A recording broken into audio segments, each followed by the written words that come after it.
ગુરુર બ્રહ્મા ગુરુ વિષ્ણુ ગુરુ દેવો મહેશ્વરાય. અરે ગુરુર સાક્ષાત પરબ્રહ્મ તસ્મે શ્રી ગુરુવે નમઃ.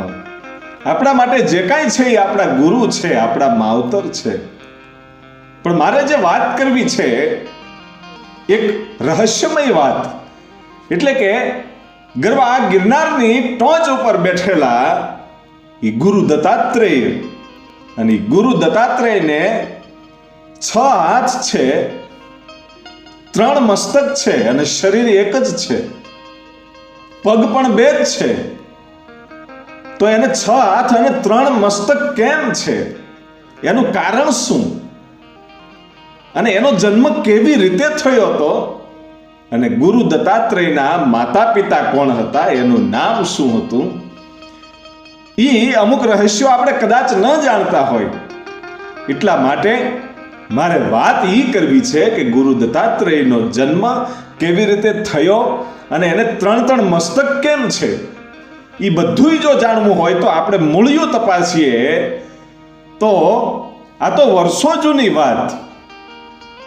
ત્યારે એક લવણપુર નામનું રાજ્ય હતું, અને લવણપુર રાજ્યમાં લઘુસેન નામના રાજા રાજ કરતા હતા. અને લઘુસેનને 2 દીકરીઓ હતી, મોટી વનસોયા અને નાની અનસુયા. જે આપણે માતા અનસુયા તરીકે ઓળખીએ છીએ એ નાના, અને એનાથી મોટા બેન જે હતા એ વનસોયા. આ બંને દીકરીઓ ધીરે ધીરે મોટી થઈ અને જ્યારે યુવાન થઈ ત્યારે એના લગ્નની વાત આવી. ત્યારે જે વનસોયા છે એ પોતાના પિતા લઘુસેનને એમ કહે છે કે મારે લગ્ન કરવા છે, પણ કોઈ રાજા સાથે નહીં, કોઈ રાજાના કુંવર સાથે કે રાજકુમાર સાથે નહીં, પણ મારે તો કોઈ મહાન ઋષિ હોય ને એમની સાથે લગ્ન કરવા છે. કોઈ મહાપુરુષ ઋષિ સાથે, મુનિ સાથે લગ્ન કરવા છે. અને લઘુસેને કીધું કે મુનિ સાથે લગ્ન કરવા એ તો બહુ મોટી વાત કહેવાય, હું તારા માટે કોઈ ઋષિ શોધીશ. અને ત્યારે અનસોયા છે એ એમ કહે છે કે મારે તો સંન્યાસી જીવન જીવવું છે, મારે લગ્ન કરવા જ નથી. માતા અનસોયા એમ કહે છે કે મારે તો સંન્યાસી જીવન જીવવું છે. એટલે લઘુસેન રાજાએ બંને દીકરીનું માન રાખી લીધું અને વનસોયાને ઋષિ સાથે પરણાવ્યા. અને અનસોયા છે એ પોતે સંન્યાસી બની, અને એમ કહેવાય છે કે મંદાકિની નદીની કિનારે, એટલે કે ઉત્તર પ્રદેશમાં મંદાકિની નદીના કિનારે જે ચિત્રકૂટ છે, જ્યાં ભગવાન રામનું આગમન થયું હતું, એ પવિત્ર ચિત્રકૂટમાં જઈ અને એમ કહેવાય છે કે એ પોતાનું જીવન છે એ વ્યતીત કરે છે. ધીરે ધીરે સમય જતો જાય છે. એમાં એક દિવસ ઘટના એવી બની કે માતા અનસુયા છે એ મંદાકિની નદીમાં સ્નાન કરવા માટે જાય છે. અને એ વખતે એની જે ઝૂંપડી હતી એ સળગી. માતા અનસુયાની ઝૂંપડી સળગે છે. માતા અનસુયાને ખબર નથી. અને માતા અનસુયાની મોટી બેન એટલે વનસોયા, જેણે ઋષિની સાથે લગ્ન કર્યા હતા, એને મનની અંદર એવો ભાસ થયો કે ઓહો, મારી બેનની ઝૂંપડી સળગે છે. એ તો બહુ દૂર હતા અનસુયાની ઝૂંપડીથી, છતાંય પોતાના પતિવ્રત ધર્મ એવો પાળતી હતી. એટલે એની અંદર એવી શક્તિઓ હતી. એટલે એને ખબર પડી ગઈ કે મારી બેનની ઝૂંપડી હળગે છે. અને એમ કહેવાય છે કે એ હુરજને પ્રાર્થના કરી અને એમ કહેતી હતી કે હે હુરજ નારાયણ, મારી લાજ રાખજે, મારી બેનની ઝૂંપડીને ઓલવી નાખજે. એ અહીંયા પ્રાર્થના કરતી હતી વનસોયા. અને એમાં નારદજીને નીકળવું, અને નારદજી આ દ્રશ્ય જોઈ ગયા અને પૂછે છે કે શું છે? અને ત્યારે એ વનસોયા એમ કહે છે કે દેવર્ષિ, મારી બેન અનસોયાની ઝૂંપડી એ મંદાકિની નદીને કિનારે ચિત્રકૂટમાં છે અને એ ઝૂંપડી સળગીને મારી બેન છે એ સ્નાન કરવા માટે ગઈ છે. એટલે હું સૂરજને પ્રાર્થના કરતી હતી કે તમારું તેજ ઘડીક હટાવી દો અને એ ઝૂંપડી ઉપર વરસાદ લાવો, જેથી કરીને મારી બેનની ઝૂંપડી છે એ સળગતી ઓલવાઈ જાય, એ ઠરી જાય. અને ત્યારે ઋષિ નારદજી, એ નારદ મુનિ એવું કીધું કે શું હકીકતમાં આવું બની શકે? તમે પ્રાર્થના કરો ને ત્યાં વરસાદ પડે ને ઝૂંપડી ઓલાઈ જાય, અને તમને કેમ ખબર કે આ ઝૂંપડી સળગે છે?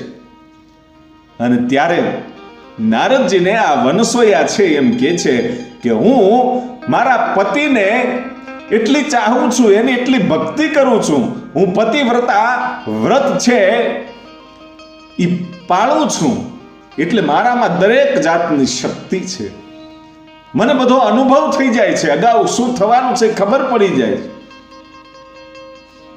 અને નારદ મુનિ વિચાર કરે છે કે શું હકીકત આવું બની શકે ખરું?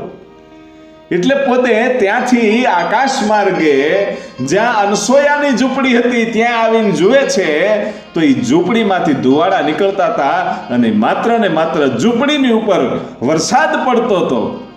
એ ઝૂંપડી તો ઓલાઈ ગઈ. એટલે નારદ મુનિ છે એ ત્યાં ઉભા રહ્યા ભાઈ. અને એમાં અનસોયાને આવવું એટલે અનસોયાએ દેવ ઋષિને પ્રણામ કર્યા. અને માતા અનસોયા કહે છે કે પ્રભુ આપને અહીંયા આવવાનું કારણ? અને ત્યારે નારદજી બધી વાત કરે છે કે તારી મોટી બેન વનસોયા કેવું પતિવ્રતા વ્રત પાળે છે કે કેટલે અહીંયાથી દૂર છે છતાંય તારી ઝૂંપડી સળગતી હતી અને ખબર પડી ગઈ.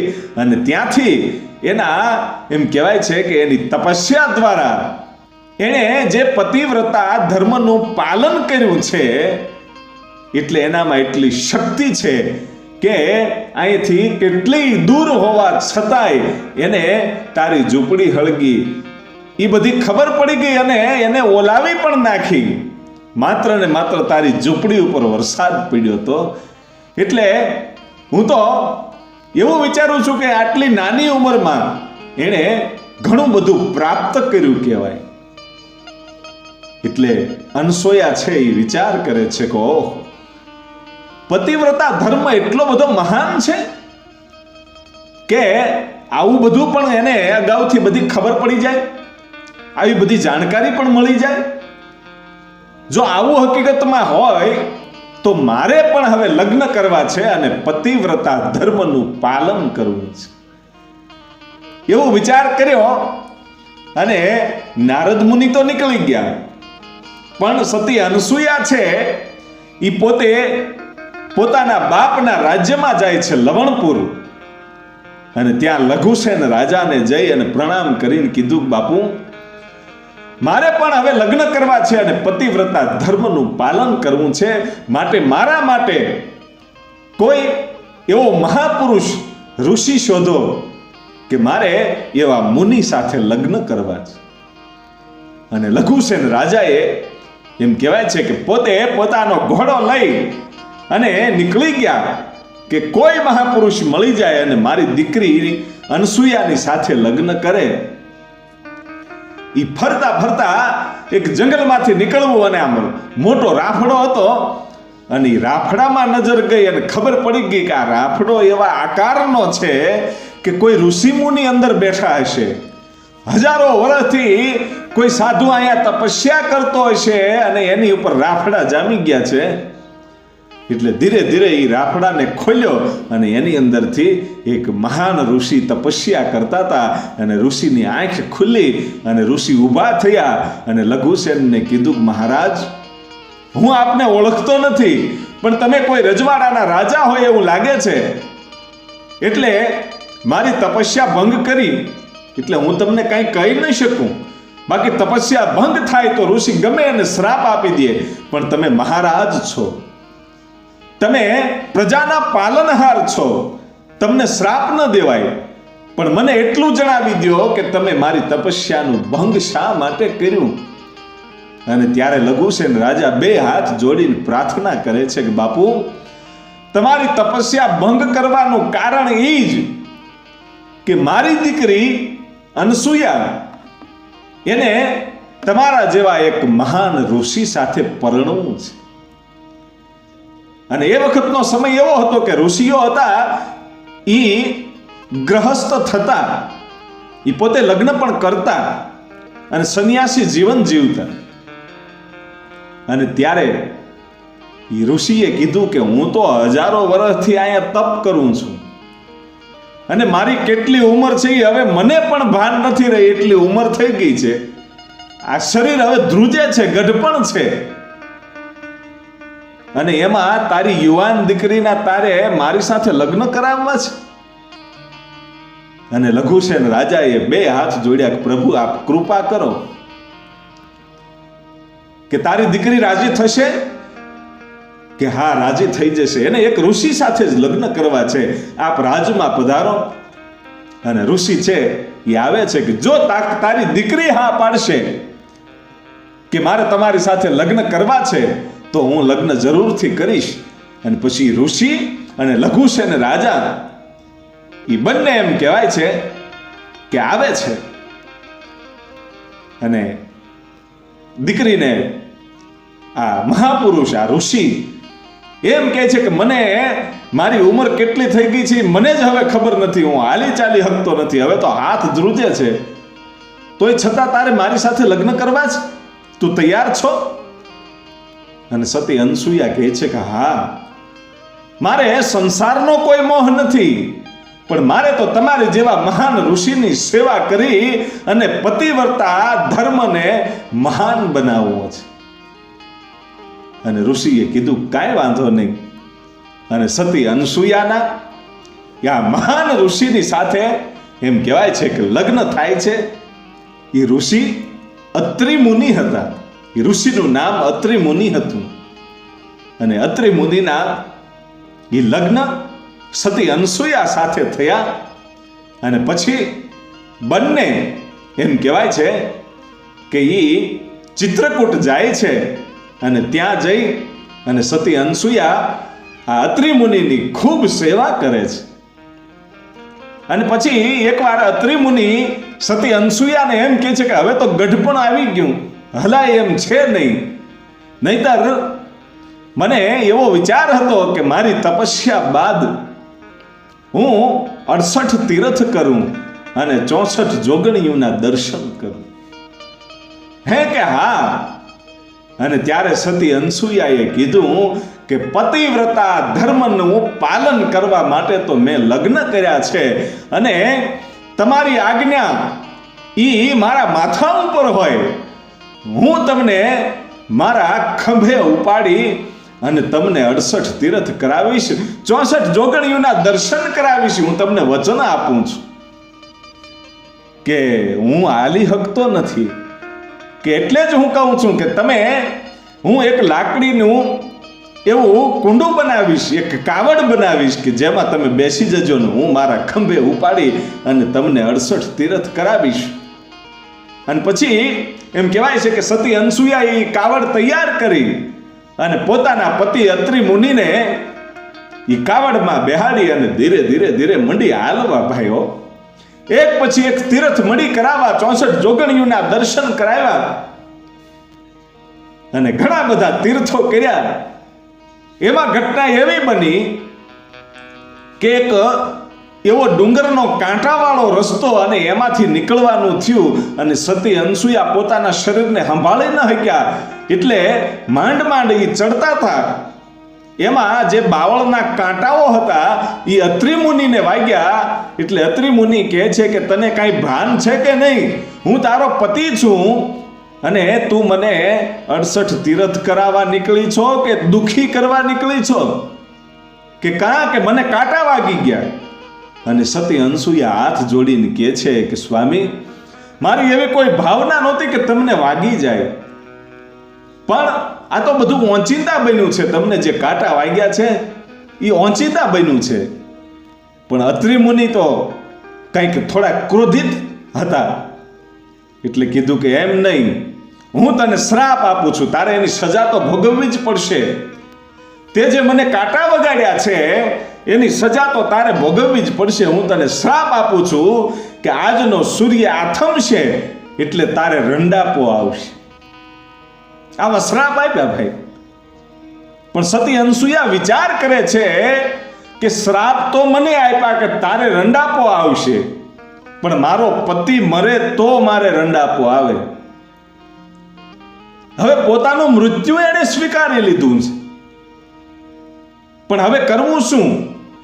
મેં મારા પતિને વચન આપ્યું છે કે હું તમને 68 તીર્થ કરાવીશ અને થોડાક તીર્થો બાકી રહ્યા છે અને એક દિવસમાં પૂર્ણ થાય નહીં. સૂર્ય આથમશે તો મારા પતિનું મૃત્યુ થશે અને મારું વચન અધૂરું રહી જશે. આ 68 તીર્થ પૂરા થશે નહીં. વિચાર કર્યો શું કરવું, અને આમ હુરજ નારાયણની સામે પ્રાર્થના કરી ભાઈ કે હુરજ, આજ મારા પતિએ મને શ્રાપ આપી દીધો છે અને મેં તો એને વચન આપ્યું છે કે 68 તીર્થ કરાવીશ. તો હે હુરજ નારાયણ, તું આથમી જાશ ને તો મારા પતિનું મૃત્યુ થશે અને મારું વચન છે એ મિથ્યા થશે, મારું વચન તૂટી જશે. હું મારા પતિને 68 તીર્થ પૂર્ણ નહીં કરાવી શકું. માટે મારા વચનની લાજ રાખજે. સાંભળજો, આ બુદ્ધિપૂર્વક કેવી વાત થઈ, કેવી પ્રાર્થના થઈ. સૂર્યને સતી અનસુયાએ કેવી વાત કરી. એમ ન કીધું કે મારા પતિને મરવા ન દેતા, અને એમ પણ ન કીધું કે તમે આથમતા નહીં, જો તમે આથમી જશો તો મારો પતિ ગુજરી જશે. પણ એવી પ્રાર્થના કરી કે મારા વચનની લાજ રાખજો. હવે સૂર્યદેવ મૂંઝાઈ ગયા ભાઈ કે કરવું તો કરવું શું? આના વચનની લાજ રાખ્યા સિવાય છૂટક્યો નથી. કારણ કે એ તો પતિવ્રતા ધર્મને પાળે છે. એટલે જેણે સાચા ધર્મને પકડી રાખ્યો હોય ને એનું દેવતા પણ અનાદર ન કરી શકે. એટલે સૂર્યએ એકની એક જગ્યાએ સ્તંભી ગયા, ન આગળ હાલે કે ન પાછળ હાલે. અસ્ત થવાની વાત તો અલગ જ રહી. અને સતી અનસુયા છે એક પછી એક તીર્થ કરવા માંડ્યા. અને પછી જે દેવતાઓ છે એ વિચારે છે કે આ સૂર્ય અસ્ત કેમ થતો નથી. એટલે દેવતાઓ સૂર્યની પાસે જઈ અને કહે છે કે અસ્ત થવાનું કારણ શું? અસ્ત કેમ નથી થતા? તમે એકની એક જગ્યાએ સ્થિર કેમ થઈ ગયા છો?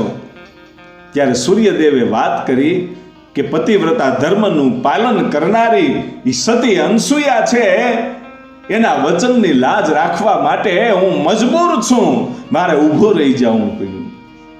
હે કે હા? એટલે ભગવાન વિષ્ણુ, બ્રહ્મા અને ભગવાન શંકર એની પાસે આ દેવતાઓ જઈને વિનંતી કરે છે કે આ સૂર્ય અસ્ત નહીં થાય તો આ દુનિયાનું શું થાય? સંતુલન વિખાઈ જાય. માટે આનો કંઈક રસ્તો કરો. એટલે ભગવાન વિષ્ણુ છે એ સતી અનસુયાને જઈ અને કહે છે કે તમે સૂર્યને રજા આપી દો, તમે સૂર્યને ઊભો રાખી દીધો છે. હું ખુદ ભગવાન તને એમ કહું છું. સતી અનસુયાને ભગવાન મળ્યા અને એમ કીધું કે હું ખુદ ભગવાન તને કહું છું કે આ સૂર્યને રજા આપી દે. સૂર્ય જો અસ્ત ન થાય ને તો આ દુનિયાનું સંતુલન વિખાઈ જાય. અને ત્યારે સતી અનસુયા એમ કહે છે કે મેં એને ક્યાં બાંધી રાખ્યો છે? મેં તો મારા વચનની લાજ રાખવાની વાત કરી છે. અને સૂર્ય ઊભો રહી ગયો, એમાં હું શું કરું? અને ત્યારે ભગવાન કહે છે કે તું પતિવ્રતા ધર્મ જે પાળ છો ને એના કારણે સૂર્યને મજબૂર થઈને ઊભું રહી જવું પડ્યું છે. અને ત્યારે સતી અનસુયા કહે છે કે મારા પતિને મેં આપેલું એ વચનનું શું? અને ત્યારે ભગવાન છે એમ કહે છે કે તારા પતિને હું યુવાન બનાવી દઉં છું, અત્રિ મુનિને હું યુવાન બનાવી દઉં છું. એટલે જૂનું શરીર છે એનો નાશ થાય, એટલે તને આપેલા શ્રાપ એનું પાલન થઈ જાય. એણે તો એવું કીધું કે તારે રંડાપો આવશે, એટલે એ શરીરનો નાશ થાય તો તારે રંડાપો આવે. એટલે એ જે એનું જૂનું વૃદ્ધ શરીર છે એનો નાશ કરું છું, એટલે એનો શ્રાપ પણ સાચો પડે અને પછી એને યુવાન બનાવું, એટલે એ તો તારો નવો પતિ ગણાય. પતિનો એ છે પણ નવું શરીર ગણાય. એટલે પછી તું સૂર્યને રજા આપી દેજે, એટલે સૂર્ય અસ્ત થશે તો તારો યુવાન પતિને ક્યારેય કાંઈ નહીં થાય.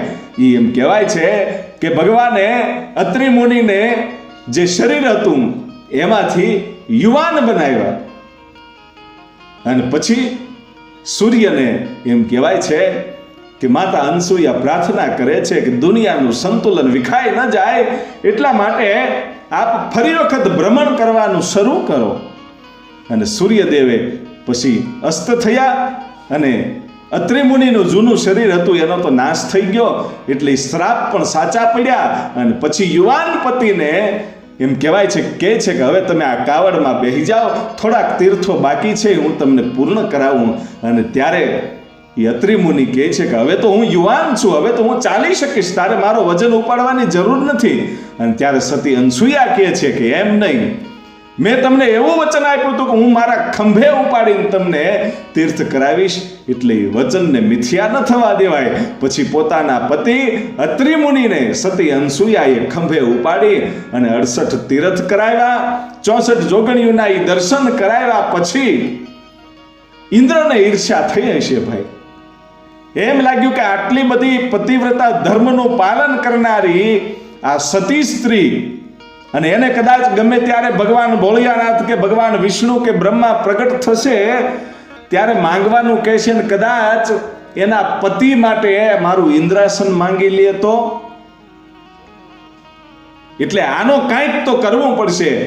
એટલે મહારાજા ઇન્દ્ર, દેવતાઓનો રાજા એ ઇન્દ્ર છે, એ ભગવાન વિષ્ણુ પાસે જાય છે અને કહે છે કે આ સતી ગમે ત્યારે મારું ઇન્દ્રાસન માંગી લેશે, માટે આની કસોટી કરો. અને ભગવાન કહે છે કે આની કસોટી ન કરાય, એ તો સતી છે, સતીની કસોટી ન કરાય. અને ત્યારે ઇન્દ્ર રાજા છે એમ કહે છે કે એની કસોટી તો કરવી જ પડે, એની કસોટીમાંથી પાર ઉતરે તો સાચો એનો ધર્મ કહેવાય. અને ત્યારે બ્રહ્મા, વિષ્ણુ અને મહેશ ત્રણે એ આવ્યા ભાઈ, સાધુનું રૂપ લઈને સતી અનસૂયાને આંગણે ચિત્રકૂટમાં આવ્યા. એ માતા અનસૂયા છે એની ઝૂંપડી આવીને ભિક્ષાન દેહી એ નાદ પાડ્યો અને થોડાક જે ફળ ફૂલ હતા એ લાવી અને કીધું કે લ્યો મુનિ. અને ત્યારે આ તો કસોટી કરવા માટે આવ્યા હતા અને એટલું કીધું કે અમે આવી રીતે ફળ ફૂલ નહીં લઈએ, આવી રીતે ભિક્ષા નહીં લઈએ. અને ત્યારે સતી અનસૂયા હાથ જોડે છે કે મહારાજ, આ વન વગડામાં બીજું તો શું હોય ફળ ફૂલ સિવાય, પણ તમે આજ્ઞા તો કરો, મારાથી બની શકશે તો હું તમને આપીશ, બીજું તમે શું ભિક્ષામાં લેશો. અને ત્યારે બ્રહ્મા, વિષ્ણુ અને ભગવાન ભોળિયાનાથ એમ કે છે સાધુના વેશમાં કે અમે ભિક્ષામાં તો લેશું ફળ જ, પણ તારાથી નહીં થાય, એટલા માટે તું અમને ના પાડી દે કે હું નહીં દઈ શકું એમ. અને સતી અનસૂયા કહે છે કે આંગણે આવેલા સાધુને હું એમને એમ ન જવા દઉં, તો મારું આંગણું લાજ્યું કહેવાય, મારો ધર્મ લાજ્યો કહેવાય, મારાથી તમને એમને એમ ન જવા દેવાય. અને ત્યારે સાધુ કહે છે કે તારાથી થશે નહીં, અમારે જોઈએ જ છે આ તારા જે થાળીમાં ફળ છે એ જ, પણ કાંઈક અલગ રીતે અમારે જોઈએ છે. કે કેવી રીતે? અને ત્યારે બ્રહ્મા, વિષ્ણુ અને મહેશ, વિચાર કરજો, આ ત્રણ દેવોએ પોતાની મર્યાદા મૂકી આની કસોટી કરવા માટે થઈ અને કીધું કે અનસૂયા, તું પોતે તારા વસ્ત્રો ઉતારી અને નગ્ન થઈ અને તારી હાથમાં એ જે ફળની થાળી છે લઈ અને આવ અને અમને એ ભિક્ષા આપને તો અમે ભિક્ષા લઈએ, પણ નગ્ન સ્વરૂપે વસ્ત્રો ધારણ કર્યા વગર. અને સતી અનસૂયા ધ્રુજી ગઈ ભાઈઓ. કે આવા મહાપુરુષો સાધુ થઈને આવી વાત કરે? પણ મનની અંદર વિચાર આવ્યો કે સાધુનો વિચાર આવો કોઈ દિવસ હોય નહીં, પણ આમાં કાંઈક તો રહસ્ય છે. આ કોઈ કસોટી કરવા આવ્યું હોય એવું લાગે છે. ને ખબર પડી ગઈ ભાઈ હો કે કાંઈ વાંધો નહીં, હું હમણાં મારા વસ્ત્રોને ઉતારી નગ્ન થઈ અને તમને ભિક્ષા દેવા માટે આવું છું. અને ત્યારે સાધુ આ બ્રહ્મા વિષ્ણુ મહેશ ત્રણે ધ્રુજી ગયા કે સતી અનસુયા પોતાના ધર્મને પાળવા માટે નગ્ન થઈને ભિક્ષા દેવા આવશે? શું થાય છે? રાહ જોવે છે ભાઈ. અને એ વખતે સતી અનસુયા એ પોતાની ઝૂંપડીની અંદર જઈ અને હાથમાં જળની જારી લીધી ભાઈ, અને આમ હુરજની સામે પ્રાર્થના કરી કે હે હુરજ નારાયણ બાપ, મારો જો ધર્મ સાચો હોય ને, મેં પતિવ્રતા ધર્મને સાચી રીતે જો પાલન કર્યું હોય ને, તો આ ત્રણ સાધુને નાના બાળક તાજા જન્મા હોય એવા બાળક બનાવી દો. એમ કરીને અંજલિ છાટી અને બ્રહ્મા વિષ્ણુ અને મહેશ ત્રણ એમ કહેવાય છે કે નાના તાજા જન્મેલા બાળક હોય એમ બાળક બની ગયા. અને એ બાળકને સામે નગ્ન થઈ અને જવામાં કોઈ વાંધો ન હોય એટલે પોતે પોતાના વસ્ત્રો ઉતારી અને ફળની થાળી લાવી અને આ બાળકોની પાસે બેસી ગયા અને એને કીધું કે લ્યો આ તમારી ભિક્ષા એમ કહી અને પછી ભિક્ષા આપી અને પાછા જઈ અને પોતાના વસ્ત્રો પહેરી અને આવ્યા. અને આ ત્રણ બાળકને એમ કહેવાય છે કે પોતે પૈપાન કરાયું. આ ત્રણે બાળકો બન્યા ને એને પૈપાન કરાયું અને ભગવાન વિષ્ણુ, બ્રહ્મા અને મહેશ આજે સતી અનસુયાનું ધાવણના ઘૂંટડા પીધા છે ભાઈ. અને પછી તો સમય ઉપર સમય મીંડો જવાનું, 6 મહિનાના વાણા વાઈ ગયા અને એ પારણામાં સતી અનસુયાને આંગણે 3 બાળકો રમે છે, એ પારણિયામાં ઝૂલે છે. અને એમાં નારદજીને નીકળવું અને જોઈ ગયા કે ઓહો, ભગવાનને નાના છોકરા બનાવી દીધા. અને પોતે ત્યાં જઈ અને દેવીઓને વાત કરી, માં પાર્વતીને વાત કરી, લક્ષ્મીજીને વાત કરી, બ્રહ્માણીને કીધું કે તમે જોયું કે તમારા પતિ ક્યાં છે? કે 6 મહિના થઈ ગયા છે, ક્યાં છે એનો કોઈ અતો પતો જ નથી. અને ત્યારે નારદજી કહે છે કે મેં જોયા છે, એને તો એક સતી સ્ત્રી અનસુયાએ નાના બાળક બનાવી દીધા છે. કે હા, કે હાલો જટ. અને સતી અનસુયાના આશ્રમે આવી અને પ્રણામ કરીને કીધું કે જે આ નાના તમારા બાળકો છે ને, કે હા, કે પણ તમે કોણ છો? કે તમારા જે 3 દીકરાઓ છે ને એની ઘરવાળીયું છે એમ. કે હા. અને ત્યારે એમ કહેવાય છે કે સતી અનસુયાને આ 3 દેવીઓ એમ કહે છે કે અમારા પતિ અમને પાછા આપી દો. અને સતી અનસુયા કહે છે કે હું ક્યાં ના પાડું છું, લઈ લ્યો. આ 3 પારણિયામાં ઈ રમે છે, ઝૂલે છે, તમારા હોય લઈ જાઓ. અને 3 દેવીઓ છે મૂંઝાણી કે 3 દેવતાઓ જે ઘોડિયામાં હિંચકે છે એ તો બાળ સ્વરૂપમાં છે, ઓળખાતા નથી. કોણ શિવ છે, કોણ બ્રહ્મા છે, કોણ વિષ્ણુ છે, ઓળખાય એમ નથી. તો હવે કરવું શું? અને પછી સતી અનસુયાને 2 હાથ જોડી અને 3 દેવીઓ છે એ કહે છે કે આને આના મૂળ સ્વરૂપમાં લાવી દો, નહીતર અમારાથી ખોટું થઈ જશે, બીજાના પતિને લેવાઈ જશે તો. અને ત્યારે માં સતી અનસુયા છે એ ભગવાન સૂર્યનારાયણને પાછી પ્રાર્થના કરી, હાથમાં જળ લીધું અને કીધું કે મેં જો પતિવ્રતા ધર્મનું સાચું પાલન કર્યું હોય તો આ 3 બાળક જે મૂળ હોય એ મૂળ સ્વરૂપમાં આવી જાય. અને એ વખતે બ્રહ્મા, વિષ્ણુ અને મહેશ પોતાના મૂળ સ્વરૂપમાં આવે છે અને પગે લાગે છે કે આપ અમારી માતા થઈ, જે જોઈએ એ માંગો. અને ત્યારે સતી અનસુયા કહે છે કે બ્રહ્મા, વિષ્ણુ અને મહેશ 3 દેવતાઓ મારા દીકરા બની ગયા હોય તો પછી મારે બીજું શું ઘટતું હોય, મારે બીજી શું જરૂર હોય? મારે કાંઈ નથી જોતું, કે નહીં કાંઈક માંગી લ્યો. અને ત્યારે સતી અનસૂયા એમ કહે છે કે તમે અત્યારે તો આ ત્રણેય દેવીઓના પતિ છો, એટલે તમને એ લઈ જાય છે, પણ આપ ત્રણેય મારા આંગણે અવતરો, મારા દીકરા થાવ. અને ત્યારે ભગવાન ભોળિયાનાથ છે એ એને વચન આપી દે છે, એને કહે છે કે જાઓ દેવી, તમારે આંગણે એક એવો દીકરો થશે કે આખી દુનિયાનો ગુરુ બનશે. હે કે હા, એવો પરાક્રમી દીકરો આવશે. એમાં ત્રણેય બ્રહ્મા, વિષ્ણુ અને મહેશ, અમે ત્રણ દેવતાઓ છીએ, અવતાર લઈને આવશું. એનું શરીર એક હશે, એના મસ્તક 3 હશે, એના હાથ 6 હશે. શરીર 1, હાથ 6, મસ્તક 3, બ્રહ્મા, વિષ્ણુ અને મહેશ.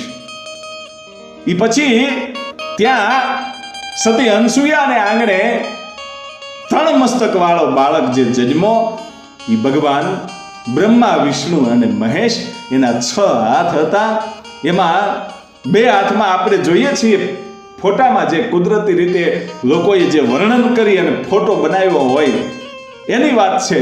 હકીકતમાં ગુરુદત્ત કેવા હતા એ આપણને ખબર નથી, પણ વાર્તાના આધારે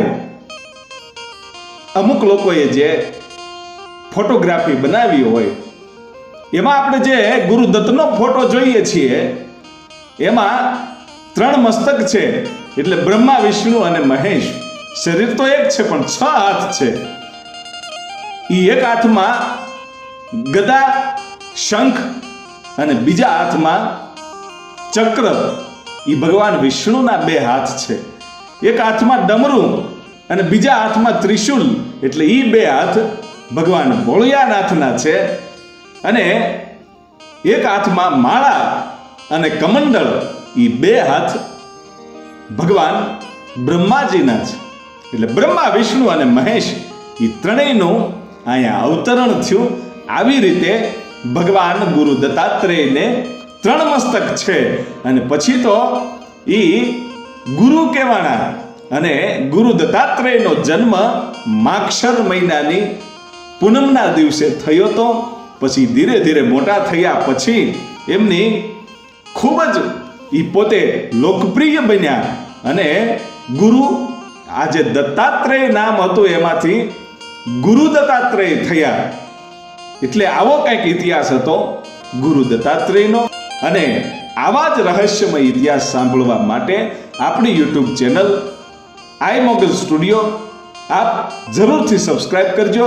હવે પછી મળીએ છીએ આપણે આગળના ઇતિહાસમાં. ત્યાં સુધી લાખાભાઈ રબારીના આપ સૌને જય માતાજી, જય જોગમાયા.